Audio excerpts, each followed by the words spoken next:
Hello and welcome to this week's episode of For the Love of Chiropractic, Keys of My Success. On this week's episode, I'll be speaking with a doctor who has well over 40 years of experience in practicing chiropractic. His introduction into chiropractic began with a severe health problem that he personally was having. But even after experiencing the chiropractic miracle himself, that didn't create his faith, confidence, and belief in our profession. It wasn't until he saw the miracle of chiropractic being performed on multiple horses and the response that they had. That's when he knew that he personally had to become a chiropractor. And once armed with that personal mission, he's gone on and continues to treat both animals and humans on a continuing basis.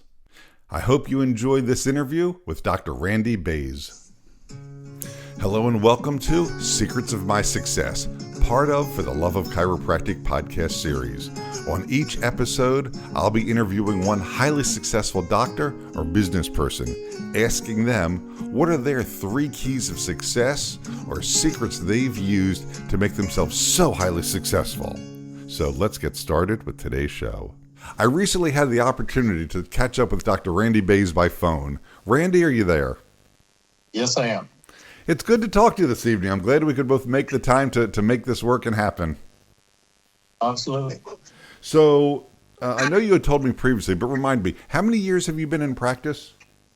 This is my 42nd year. That's so cool. And you went to what school? I went to Sherman College of Chiropractic. Nice. So you graduated so that was what year? In the late 80s? It was September 17th, 1983. That's awesome. So before we start talking about what you've been doing in practice, tell me your path of what led you into becoming a chiropractor in the first place.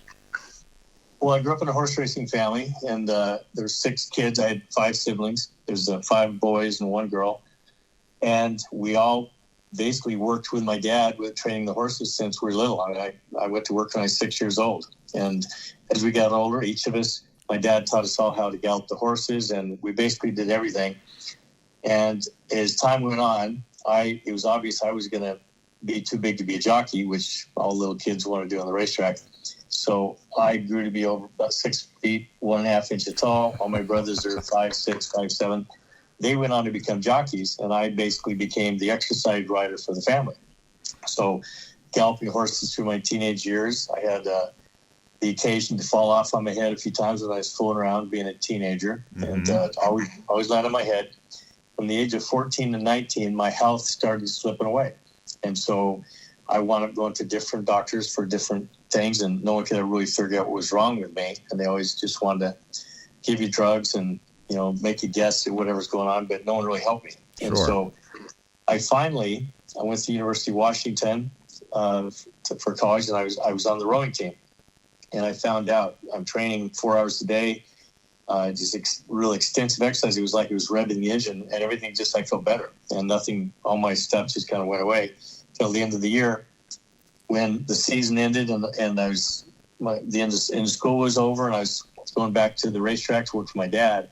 I was galloping horses, but it wasn't as physical, I'd say, as it was when I was rowing, training every day. Mm-hmm. And I went into a drunken stupor. And I didn't do drugs. I didn't drink alcohol. But that's the only way I can describe it.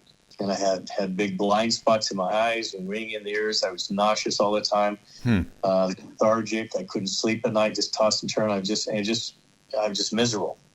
And had a postnasal drip, never went away, and just on and on. So finally, my mom got tired of seeing me like this, and she made me go see a chiropractor. And I had resisted it, before when she'd asked me.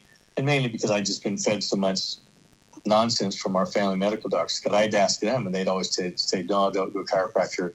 They'll hurt you. They're not really trained, and yada, yada, on and on. So anyway, she made me go, and literally I walked in the office, and first thing I saw, first of all, was a very organized office, very neat and clean, and he had diplomas on the wall. And I looked at him, and he'd been to school for 8 years, same as all the medical doctors I'd been to. Mm-hmm. And they put me back in the room, and he walks in, and he was a little guy, not very big. He's Dr. Greg Bartlett, and he was about 5'6", 5'5", 5'6". Oh, wait a minute. So he could have been a jockey. He could have been if he was a little leaner. but he, anyway, and I'm thinking, there's no way this guy's going to break me in half, And he did an exam on me, he took some x-rays, he showed me the x-rays, and even I could see on the x-rays the top of my neck was twisted 20 degrees to one side. The first two vertebrae were just extremely rotated, it blows my head. And he said, look, this is affecting your brainstem, it's affecting the flow of life through the body. And he says, so, we can help this and restore the potential for your body to start working again. And so it made sense, and he started adjusting me, and it didn't hurt like I had been told. It was very gentle. And he did tell me it had been there for a while, so I might not feel, I might feel some changes that I may not like. And initially, we don't know. And I'm glad he told me that, because I got really sore and felt things I'd never felt before. Sure. And he warned me, so I expected it, wasn't surprised. But long story short, about 30 days went by, and everything went away. I suffered with for 6 years. I woke up one day, and I could tell you exactly where I was. I was at my parents' home in Federal Way, Washington. I woke up, and I slept through the night. The blind spots were gone from my eyes. The rain was gone. Literally, I just felt alive, like switches had just been turned on. Wow. And I've been laying there for a while, just kind of, just soaking it in. Mm-hmm. And so I wasn't convinced of chiropractic. I got to tell you, I was still skeptical. I was thinking it might be a placebo, because I just wanted to get better so bad. I just willed myself better. But I kept going. I was a good patient. And not long after that, there was a string of horses that were just sick and dying. And vets, they were looking at being put to sleep, or, they just weren't doing well. And Dr. Bartlett had offered to come down and look at them. And, it's not like he knew a lot about horses, but he was willing to try. And he came down and he adjusted these horses, and each one was worse than the previous. And by that third horse, the last one he adjusted was literally, it was dying. It smelled like death. It flipped in a race. It lost a couple hundred pounds of weight, and over a period of a week was just dying. It was rotting away, and the vets couldn't save it. He adjusted that horse, and I seen him come to life before my eyes. And the horse came all the way back, and the next year was running as good as ever. And that's what really reached inside of me, and I just knew I had to do this.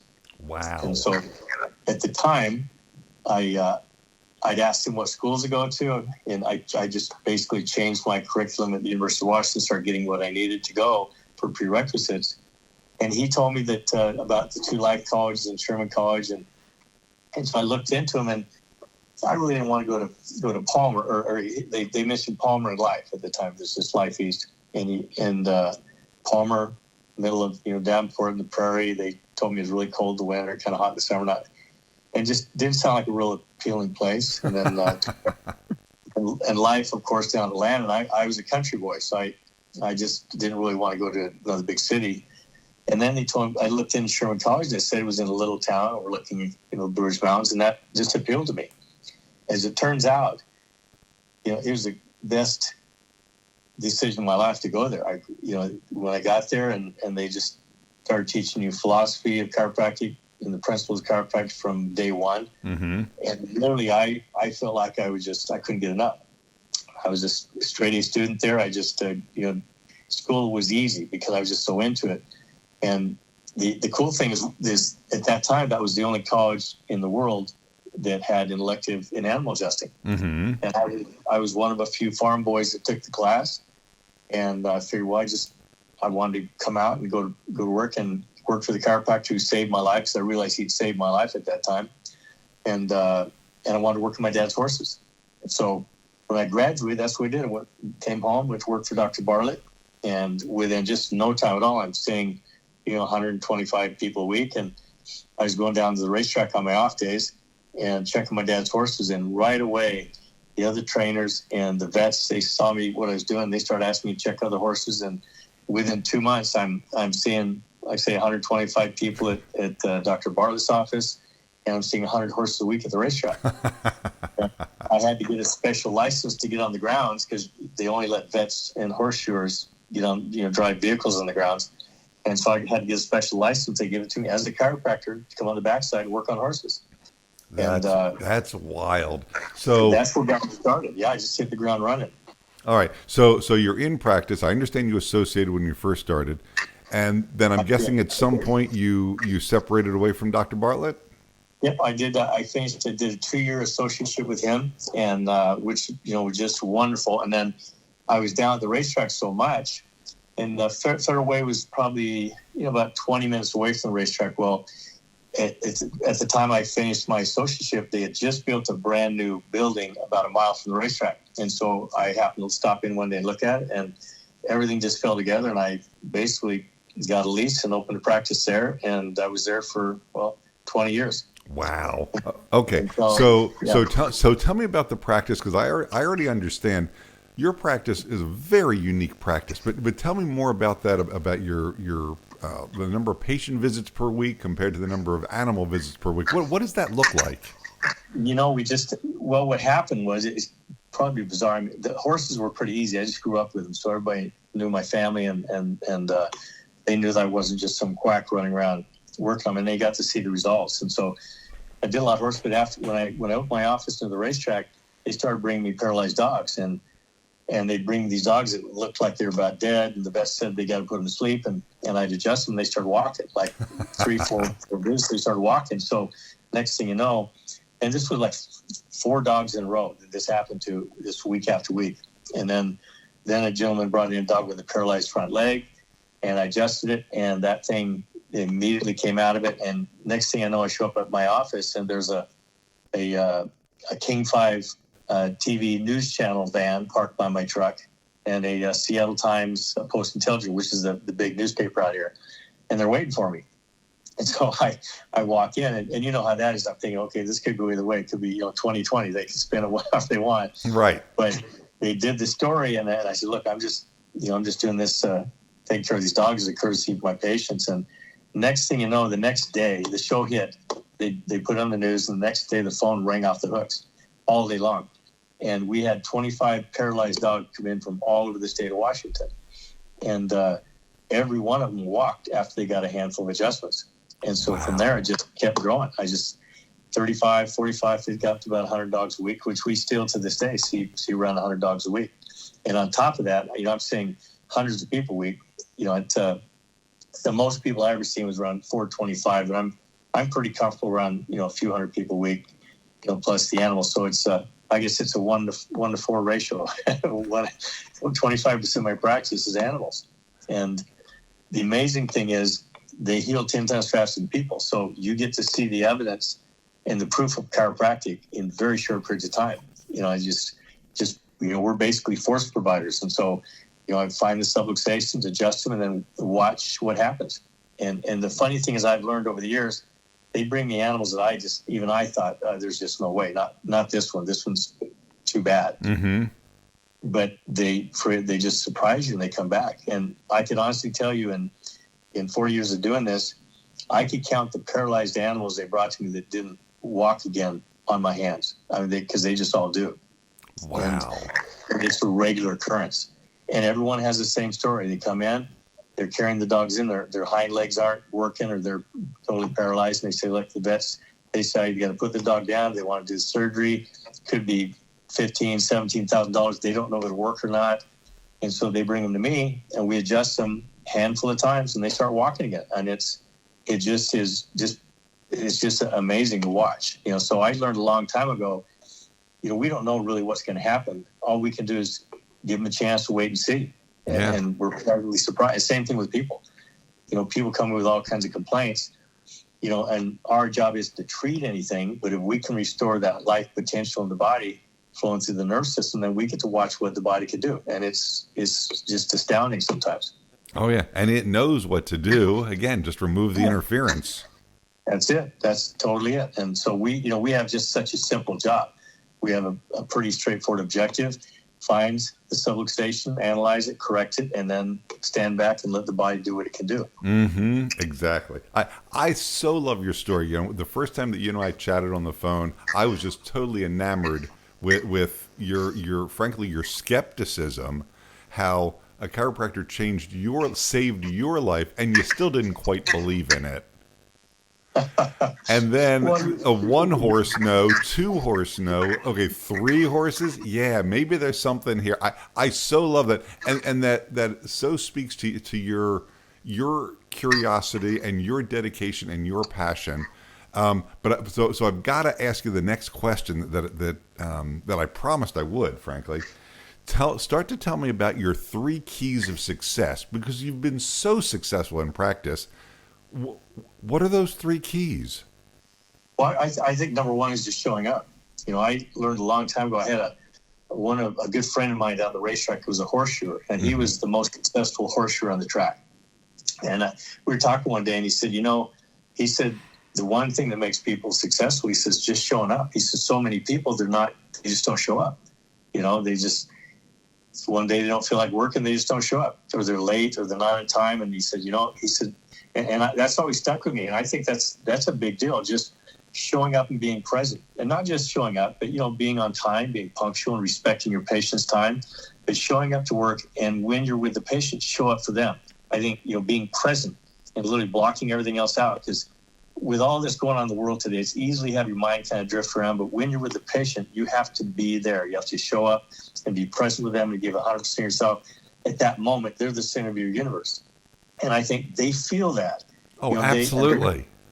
And they know that. And I think that's a big part of the battle, because, whoever brings the most certainty to the moment is going to win. And when you show up for them and you're with them and you're certain, then any reservations or any mental blocks they have about healing, I think that helps remove a lot of that, and it makes the job a lot easier. Yeah, and as I learned a long time ago from one of my coaches, if you're just phoning it in, you show up, you do the adjustment, but you're not really with the patient. You're really giving them your time, your attention, your energy. Like they know it, whether it's consciously or subconsciously, and they don't get the same result. It's amazing. You may have moved the bone, but you didn't really correct the subluxation and get the energy going the way that it needs to go. Oh, absolutely. I think BJ talked about that, the adjustment with that extra something. If a patient's laying face down on the table and you're adjusting, but you're looking out the window, they don't have to even see you doing it, but they can feel it. There's a difference. So I think that, like I say, showing up and being present is probably the biggest thing. All right. So, and I love that. And I absolutely agree with that. So showing up is number 1. What's number 2? I'd say number 2 is be yourself and be friggin' honest. Be honest. Patients want someone who's going to tell them the truth. And so a lot of chiropractors, I think they're afraid to be honest with the patient. Patient walks in. We understand what a subluxation does, how devastating it is. You have to tell them, explain it to them. It's not up to you to decide for them if they're going to follow through or not, or even buy what you say, but you have to tell them the truth and not sugarcoat it. And I think that if you're just honest with people at all times and you're being yourself, you're really being genuine, I think that's the other. You can't be someone you're not. I think you hear about people doing scripts and things, and if that helps them get to where they need to be, I think that's fine. But at some point they have to be themselves. They have to be genuine. They have to talk the way that, the way they are, not try and mimic someone else's words, but find their own words. Find a way to communicate to people where you're being honest with them, you're telling the truth, and you're giving them a chance to make a decision that could change their life. And, if you're not being honest with them, you're basically just trying to sell them, and you're trying to tell them what you think they want to hear. People don't buy that. I think innately they can tell the difference in someone who's really being genuine and honest with them and someone who's not. Oh, absolutely. And again, whether it's consciously or subconsciously, people know that it just didn't feel right. Yeah, exactly. And you can tell someone's smiling and using the right words, but there's a different energy about someone who's really just being genuine. Exactly. Your heart comes out. That they know you really care. That's really it. Yeah, that's it. And you just got to love people anyway to do what we do. And basically, I like everybody. I just like them. And even the ones that you don't, are hard to like. Like I've told my staff, I can love anybody for 5 minutes, and right, and then I'm out. And you've seen people. We have patients come in, and when they're subluxated, they're not just sick physically; they're sick mentally. They're not their best self. Right. And so people come in, they're cranky. Sometimes they're just ornery and mean. And I can't tell you how many times over the years my team have said, gosh, do we have to take this one? They're just so cranky at this. And I said, just hang in there. And before you know it, as the weeks go by, all of a sudden the person changes and they become the most loving and most wonderful patient, and they become a favorite patient. Oh, And we see it all exactly. the time. Yeah. Because people don't just change physically, they change mentally. Yeah. In fact, it's funny you say that. I've experienced the same thing and I haven't thought about it in years. But some of the nastiest people that I ever, worked with and adjusted in the office, once you start to clear those subluxations and they start to get better, be better, feel better, they literally turn into the nicest people. It's like, Oh, wow, absolutely. it's like the pendulum swings just that far in the opposite direction. It's amazing. Yeah, it really does. And I've seen it so many times that, it's just another one of those things. We adjust people, then we wait and see what happens. Yeah. And that way we can just be pleasantly surprised at the stuff we get to see. All right. So, Randy, if showing up, and there's a lot more than just those two words, but we've talked about that. Sure. Showing up is number one. Being yourself is number two. What's number three? What's your third key of success? Well, I think, we don't do this alone. We all put together a team, whether it's 1, 2, 3, 4, whatever number of people that we need the way we run our practices. But I think you got to take care of your team. I think, they're taking bullets for you. You got to take care of them. So I've always believed I just go out of my way to take care of my team. If they need days off, I give them days off. If they need, if something happens and they need anything extra, I do what I can to make the environment good for them and just take care of them. And I always have. And as a result of that, the people that come to work for me generally stay a really long time.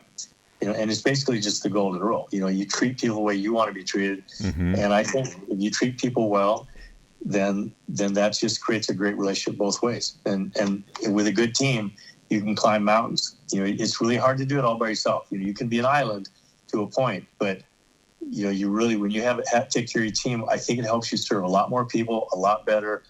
And that all the team actually works together to create a healing environment. I absolutely agree with you. I'm sure you've heard the old cliche, if you want to go fast, go alone. If you want to go far, create a team. Absolutely. So, all right, I need to switch gears because time is starting to get away from us. So, Totally different question. With your years of experience and what you've seen and experienced, is it possible for a young doc who's just getting out of school today, or somebody who's in practice that hasn't had success yet, is it still possible for them to create huge success starting today in today's world? Absolutely. I think that, chiropractic is one of those things that it can take you anywhere you want to go. Literally, chiropractic is so amazing. I think even if you don't know how to adjust somebody, but you accidentally do it the right way and get to see a miracle, it wakes something up in you. And I think once you sell yourself to chiropractic, the rest will just follow. Literally just chiropractic it's a special thing. I mean, it's like I say, it's saved my life and it's given me life. It's taken me places I never would have gone before. Oh, yeah. And it's because I bought in. I just bought all in. And I think that's when you see chiropractors around the country that are just really successful, they bought in, and it just takes them places that they wouldn't go otherwise. That's the biggest part. I know a lot of the schools right now are putting chiropractors out, and that maybe they've filled their head with a lot of science and a lot of watered down a lot of stuff. But if they can at least instill some of the magic of what we do, and I think that's the thing that's important. When I came out of school, we thought chiropractic could save anybody. That we could raise the dead. And can't come to find out that maybe it's not exactly true, but it's pretty darn close. Yes, it is. All right. And I've seen it many times. So, yeah. All right. So I'm going to switch gears on you again. We're going to make a hard left here. So, Randy, how do you define business success? Well, I think it's basically if you are achieving the objectives you set for yourself in helping people, if you are able to organize your business to where it runs smoothly and it's accomplishing what you're setting out to do, then you're successful. And that there's a lot of facets to that. Obviously, understand how much you charge, how do you collect money, how do you build it differently. They all come together, but you have an objective. The whole purpose of being here is to serve humanity and make a difference in the world. And I think if you're reaching your objective and you're chasing that dream and it's coming together that way, I think you're successful. Love it. I think you can't help but be successful. So if that's business success, how do you define personal success? Being able to show up as the best person you can in every second of your life. Because literally, what we bring to the table is unique. None of us are the same. We all have different gifts. I think when you can learn to show up to be the best human being you can be in every second, in every relationship, in every interaction, and not be pulled off course. When you deal with people that are unreasonable, it doesn't mean you have to be unreasonable. Mm-hmm. When people don't treat you right, it doesn't mean you have to treat them any less. You behave because it's who you are. And I think as we chase that ideal person within ourselves, and I think that's really becoming successful personally. Just literally bring the best you that you can to the table and developing yourself constantly, trying to be better.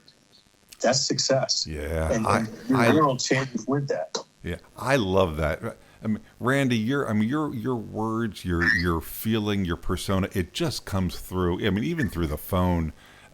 You are such a rich, genuine person. I am absolutely thrilled with everything you've shared so far. I have one more question to ask you as our time is running out. So if somebody has listened to this podcast and they haven't been successful yet, or they're just getting out of school, but they're, they've laid down the gauntlet and they say, you know what, I need to do this. I need to step up and be a success. What do you want to say to them? Well, here's your first step. Do this right now. I'll tell you, number one thing is you need to surround yourself with the right kind of people. And in chiropractic, there are gatherings around the country. There's ChiroFest out here on the West Coast. There's Cal Gym. There's the Wave at Life. I know there's stuff on the East Coast. There are places around the country. And as a chiropractor, we live in a world that hasn't quite caught up to us all the way. And so, it's basically, it's like if a dog goes in the woods, you got to wash the ticks off once in a while. Mm-hmm. For chiropractors, I think a big part of us is we need to get together, and rub shoulders and hang out with people. And so if you go to some of these gatherings where other chiropractors are, you can't help but some of that stuff rub off on you. And you hang around the ones that are doing it, they're successful. And I think that the young guys and gals, they need that. When I came out of school, I was lucky enough. There was a core of docs would get together out here all the time, once a month, and I never missed a meeting. And I was hanging out with these guys, and they're some of the most successful chiropractors in the country at the time. And I think, and it's real inspiring to spend time around them. But not only that, it fuels you with hope on what you can accomplish. I think that's, don't isolate yourself. Don't think you can go out by yourself. If you can, associate with somebody who's got a good practice. You can learn how to get in the flow of running a practice and learn from them, but also go to places where the successful people are and literally absorb what you can. It makes a big difference. Wow. I couldn't agree more. Dr. Randy Baze, I can't thank you enough for taking the time, making the time, sharing your knowledge, wisdom, experience, and just your heart. This has been absolutely fabulous, and really, thank you. Oh, it's an honor. I appreciate it. All right. And that's our show for today. If you have a question about today's show or your own practice, feel free to reach out at fortheloveofchiropractic.com. Before making changes to your practice, be sure to seek legal advice regarding those changes and regulations in your state. For the Love of Chiropractic is an RGF production, all rights reserved. And thanks for listening. Original music provided by Hunter Rich Music. I genuinely hope you enjoyed this episode and all of the episodes that we've done so far. I'm asking if you'll please take a minute and give us a 5-star review. And the reason is very simple. The more good reviews a podcast has, the more often it shows up in search windows, the more people that get to listen to it, and the more successful chiropractors that you can help create to change the world and increase our profession. So thanks for listening and for leaving a great review. See you next week.